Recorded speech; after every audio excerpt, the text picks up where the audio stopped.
கடலூர் மாவட்டத்தில் பிரதம மந்திரி கிசான் திட்டத்தில் மோசடி நடந்தது தொடர்பாக சிபிசிஐடி போலீசார் வழக்கு பதிவு செய்திருக்கிறார்கள். விவசாயிகளை ஊக்கப்படுத்தும் வகையில் மத்திய அரசால் செயல்படுத்தப்பட்டு வரும் பிரதம மந்திரி கிசான் திட்டத்தில் விவசாயிகளுக்கு ஆண்டுதோறும் 3 தவணைகளாக 6000 ரூபாய் வழங்கப்படுகிறது. கடலூர் மாவட்டத்தில் கடந்த ஏப்ரல் மாதத்தில் 80,752 பேர் இந்த திட்டத்தில் சேர்ந்தனர். இதில் 3500 பேரை தவிர மற்ற அனைவரும் போலி பயனாளிகள் என கண்டுபிடிக்கப்பட்டது. இது தொடர்பாக கடந்த 1ஆம் தேதி கூட்டாக இணைந்து மோசடி செய்தல், தொழில்நுட்பங்களை தவறாக கையாளுதல் உள்ளிட்ட பிரிவுகளில் சிபிசிஐடி போலீசார் வழக்கு பதிவு செய்தார்கள். முதல் கட்டமாக சந்தேகத்திற்குரிய 15 பேரிடம் விசாரணை நடத்த திட்டமிட்டுள்ளதாகவும் போலீசார் தரப்பில் தெரிவிக்கப்பட்டது. காதலியுடன் பழகிய நபரை கொல்ல முயன்ற 4 இளைஞர்கள் கைது செய்யப்பட்டுள்ளனர். சென்னை கிழக்கு கடற்கரை சாலையில் வழக்கமான சோதனையில் ஈடுபட்டிருந்த நீலாங்கரை போலீசார் மது போதையில் கத்தியுடன் இருசக்கர வாகனத்தில் வந்த 2 இளைஞர்களை கைது செய்தார்கள்.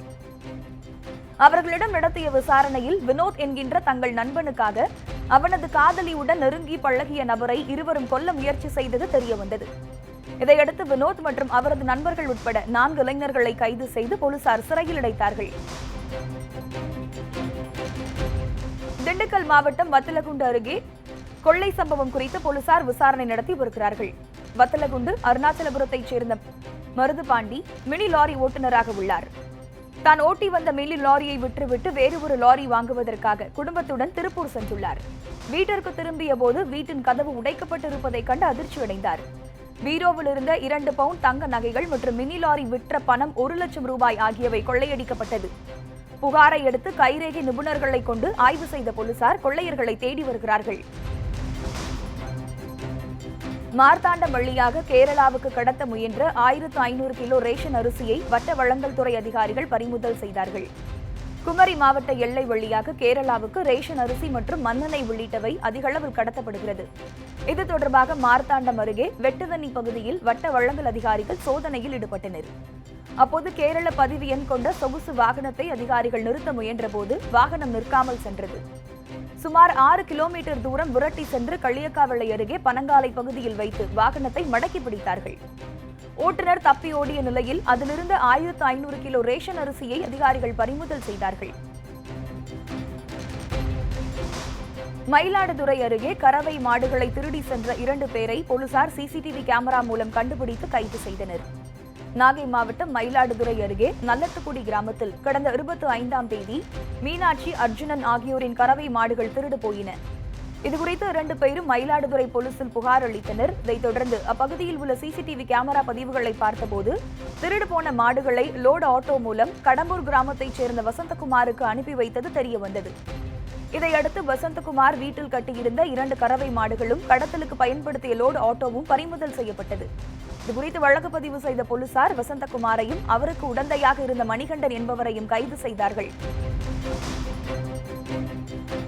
ஈரோடு மாவட்டம் சத்தியமங்கலம் அருகே மலை கிராம மக்கள் பாலம் கட்டித்தர கோரி அரசுக்கு கோரிக்கை விடுத்துள்ளனர். டிஎன் பாளையம் வனச்சரகத்திற்கு உட்பட்ட கொங்கர்பாளையம் கிராமத்தில் உள்ளது குண்டேரி பள்ளம் அணை. தொடர் கனமழை காரணமாக அணைக்கு நீர் வரக்கூடிய குறுக்கு பள்ளத்தில் காற்றாற்று வெள்ளம் கரைபுரண்டு ஓடி வருகிறது. கம்பனூர், விளாங்கோம்பையைச் சேர்ந்த 40க்கும் மேற்பட்ட மலை கிராம மக்கள் குறுக்கு பள்ளத்தை கடந்தே தங்கள் ஊர்களுக்கு செல்ல முடியும். இதனால் பல மணி நேரம் காத்திருந்த மலை கிராம மக்கள் வேறு வழியின்றி உயிரை பணயம் வைத்து காற்றாற்று வெள்ளத்தை கடந்து சென்றார்கள். மழை காலங்களில் இதே நிலை நீடிப்பதால் அரசு பாலம் கட்டித்தர வேண்டும் என மலை கிராம மக்கள் கோரிக்கை வைத்திருக்கிறார்கள். 20 ஆண்டுகளுக்கு பிறகு நீலகிரி பசும் தேயிலை விலையேற்றம் கண்டுள்ளதால் தேயிலை விவசாயிகள் மகிழ்ச்சி அடைந்துள்ளனர். நீலகிரியில் 2 லட்சம் ஏக்கர் பரப்பளவில் தேயிலை சாகுபடி செய்யப்பட்டு வருகிறது.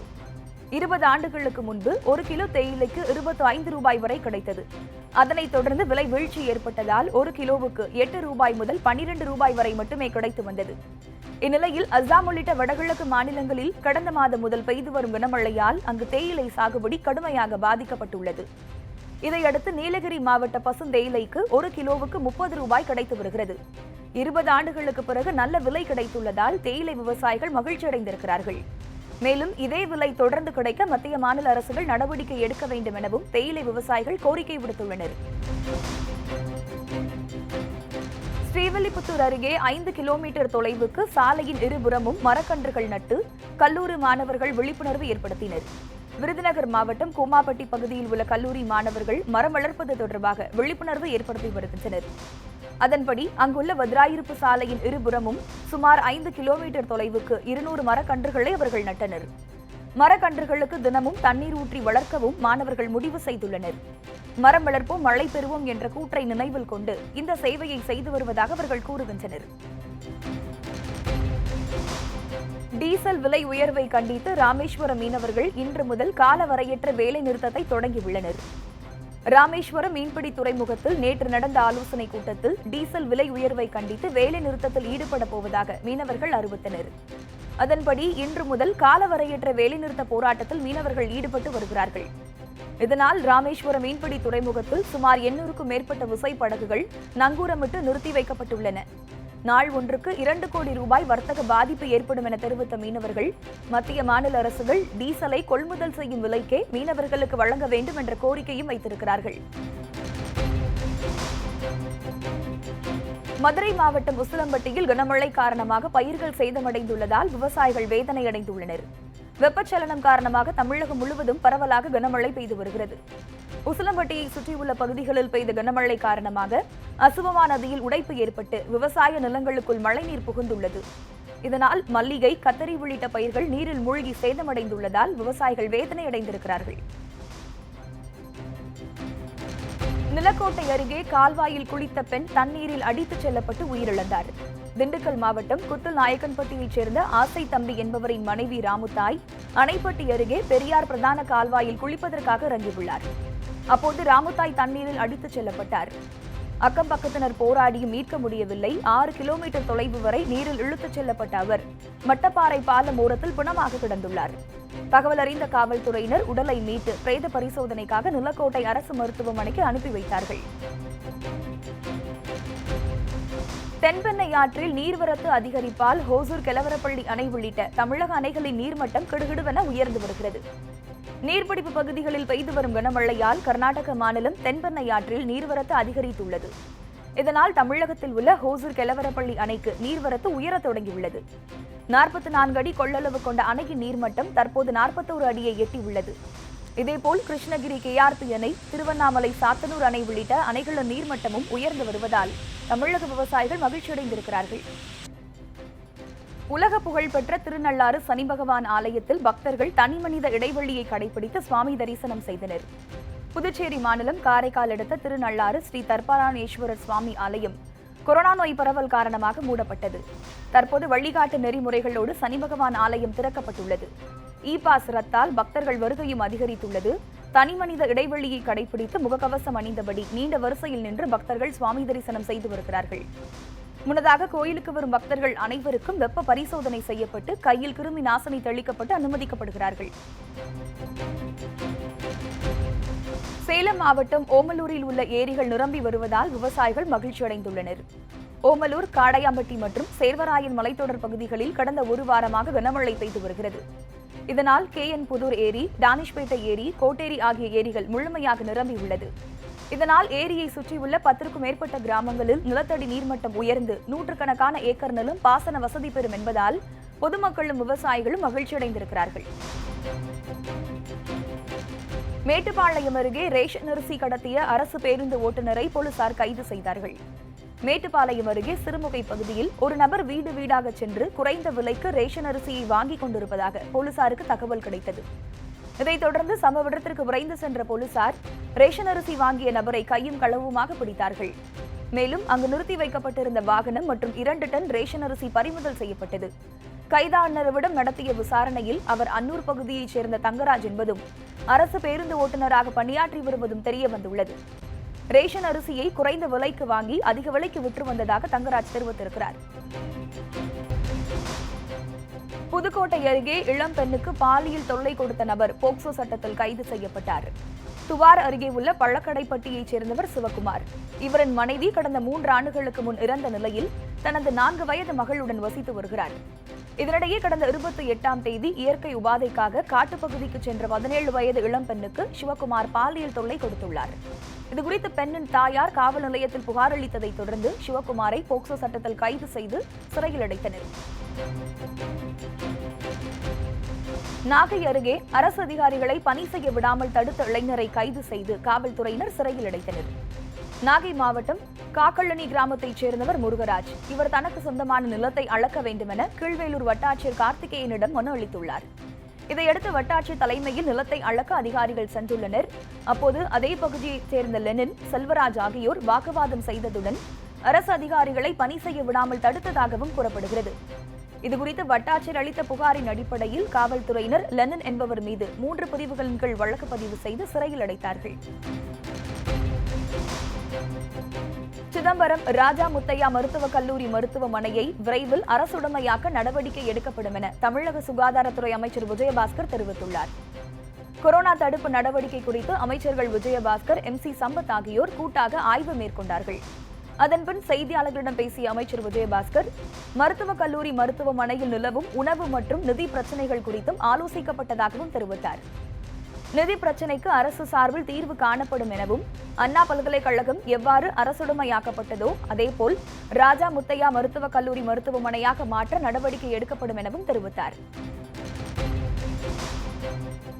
ஈரோடு அருகே சாலை விபத்தில் உயிரிழந்த 4 பேரின் குடும்பத்தினருக்கு முதலமைச்சர் அறிவித்த 4 லட்சம் ரூபாய் நிவாரண உதவியை வழங்கி அமைச்சர்கள் ஆறுதல் கூறினர். ஈரோட்டை அடுத்த லக்காபுரம் பகுதியில் இருசக்கர வாகனம் மீது அரசு பேருந்து மோதிய விபத்தில் ஒரே குடும்பத்தைச் சேர்ந்த 4 பேர் சம்பவ இடத்திலேயே உயிரிழந்தனர். அவர்களின் குடும்பத்தினருக்கு தலா 1 லட்சம் ரூபாய் வழங்கப்படும் என முதலமைச்சர் பழனிசாமி அறிவித்திருந்தார்.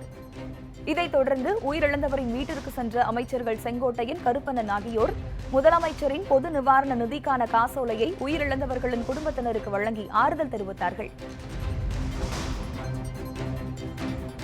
திருவண்ணாமலை அருகே மருத்துவரின் தவறான சிகிச்சையால் பெண் மரணமடைந்ததாக கூறி அவரது உறவினர்கள் போராட்டத்தில் ஈடுபட்டார்கள். அங்குள்ள வடபுழுதியூர் கிராமத்தைச் சேர்ந்த சின்னப்பன் என்பவரது மனைவி விண்ணரசி கடந்த 1ஆம் தேதி சாலை விபத்தில் சிக்கினார். இதையடுத்து அவர் தண்டராம்பட்டு சாலையில் உள்ள தனியார் மருத்துவமனையில் அனுமதிக்கப்பட்டார். அப்போது மருத்துவர் யோகேஸ்வர் என்பவர் விண்ணரசிக்கு மயக்க மருந்து செலுத்தியுள்ளார். விண்ணரசி நர்சிங் பயின்றுள்ள நிலையில் தனக்கு மயக்க மருந்து கொடுக்க வேண்டிய நிலை இல்லை என தெரிவித்துள்ளார். அதை ஏற்காத மருத்துவர் விண்ணரசிக்கு மயக்க ஊசி போட்டுள்ளார். இதனால் விண்ணரசிக்கு வலிப்பு ஏற்பட்டுள்ளது. இதையடுத்து அவர் மேல் சிகிச்சைக்காக வேலூர் CMC மருத்துவமனைக்கு அனுப்பப்பட்டார். அங்கு மருத்துவம் பார்க்க முடியாத நிலை ஏற்பட பின்னர் அதே தனியார் மருத்துவமனையில் மீண்டும் அனுமதிக்கப்பட்டார் விண்ணரசி. இதனிடையே அதிகாலை விண்ணரசி உயிரிழந்தார். மருத்துவரின் தவறான சிகிச்சையால் தான் விண்ணரசி உயிரிழந்ததாக கூறி அவரது உறவினர்கள் போராட்டத்தில் ஈடுபட்டார்கள். விண்ணரசியின் உடற்கூறு முடிவுக்காக அவர்கள் காத்திருக்கின்றனர். கொடைக்கானல் உள்ளிட்ட சுற்றுலா தலங்களுக்கு வரும் பயணிகளுக்கு இ-பாஸ் முறையை ரத்து செய்ய வேண்டும் என ஹோட்டல் ரெசார்ட் உரிமையாளர்கள் சங்கம் கோரிக்கை விடுத்துள்ளது. கொரோனா ஊரடங்கால் கொடைக்கானல் வாழ் மக்களின் வாழ்வாதாரம் முற்றிலும் முடங்கி போய் உள்ள நிலையில் தமிழக அரசு சார்பில் பல்வேறு தளர்வுகள் அறிவிக்கப்பட்டுள்ளன. எனினும் சுற்றுலா தலங்களுக்கு செல்ல இ-பாஸ் முறை தொடரும் என அறிவிக்கப்பட்டுள்ளதால் சுற்றுலா பயணிகள் வருவதில் சிரமம் ஏற்பட்டுள்ளதாக கூறப்படுகிறது. எனவே இ-பாஸ் முறையை முற்றிலும் ரத்து செய்தால் மட்டுமே சுற்றுலாத்துறையை நம்பியுள்ள கொடைக்கானல் வாழ் மக்களின் வாழ்வாதாரம் மேம்படும் எனவும் கூறப்படுகிறது. இது தொடர்பாக ஹோட்டல் ரெசார்ட் உரிமையாளர் சங்கம் சார்பாக மாவட்ட ஆட்சியர் மற்றும் முதலமைச்சருக்கு கோரிக்கை விடுக்கப்பட்டுள்ளது. பிரதமர் மோடியின் பாதுகாப்பு பணிக்கு செல்வதாக கூறி மதுரை விமான நிலையத்திற்கு ஏர்கன் துப்பாக்கியுடன் வந்த மனநலம் பாதித்த இளைஞரால் பரபரப்பு ஏற்பட்டது. மதுரை விமான நிலையத்திற்கு வந்த இளைஞர் ஒருவர் பாதுகாக்கப்பட்ட வழியில் தனது இருசக்கர வாகனத்தை நிறுத்த முயன்றுள்ளார். இதனை கண்ட மத்திய தொழிலக பாதுகாப்பு படையினர் அந்த இளைஞரை தடுத்து நிறுத்தி உடைமைகளை சோதனையிட்டார்கள். அவரிடம் 3 ஏர்கன் துப்பாக்கிகள், 4 செல்போன்கள் இருந்ததை கண்டறிந்து பறிமுதல் செய்தனர். இதையடுத்து அந்த இளைஞரை பிடித்து விசாரணை நடத்தியதில் மனநலம் பாதிக்கப்பட்டவர் என தெரியவந்தது. தகவல் அறிந்து வந்த பெருங்குடி காவல்துறையினரிடம் அந்த இளைஞரை மத்திய தொழிலக பாதுகாப்பு படையினர் ஒப்படைத்தார்கள்.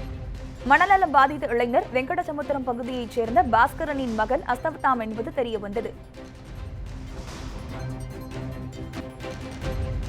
சத்துணவு திட்டத்தில் பள்ளி மாணவ மாணவிகளுக்கு மாதந்தோறும் 10 முட்டைகள் வழங்க தமிழக அரசு அரசாணை வெளியிட்டதற்கு தமிழ்நாடு கோழி பண்ணையாளர்கள் சங்கத்தினர் நன்றி தெரிவித்துள்ளனர்.